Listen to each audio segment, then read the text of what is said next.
Кате, женскиот вокал на група Соната, открива за незините почетоци во музичките води, како и големата селекција која што тогаш се правела при избор на пејач во музиката.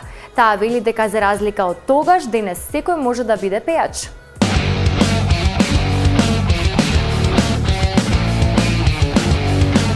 Очите на љубовта, врата ми отворија, танецот на среќата, да ми биде и мина.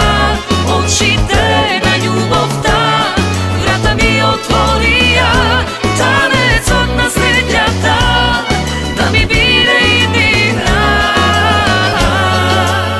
За разлика од претходниот период, критериумите драстично се изменити во поглед на аудиција и избор на тоа кој може и има глас за пеење. Сега секој може да постане пејач, а порано не беше така, вели Катерина Брезева, женскиот вокал од групата Соната. Таа се навраќа наназад на времето од незините почетоци и како што вели, тогаш беше правилото, микрофонот или те сака или не те сака. Пејачите, морам да кажам, мора внимателно да се одбираат. Затоа што во последно време гледаме дека секој може да пее, секој може да го има на телевизија. Порано не беше така. Јас на мои 14 години влегов во студио, го имам веќе кажано во некоја од емисиите.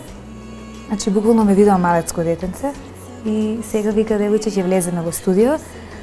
Инаку беше тоа аудиција за Валандово, за првиот мој настап. Вика, ќе влеземе, сега ќе отпееш песна. И се сеќавам на зборовите на кои што беа буквално сега микрофонот или те сака или не те сака.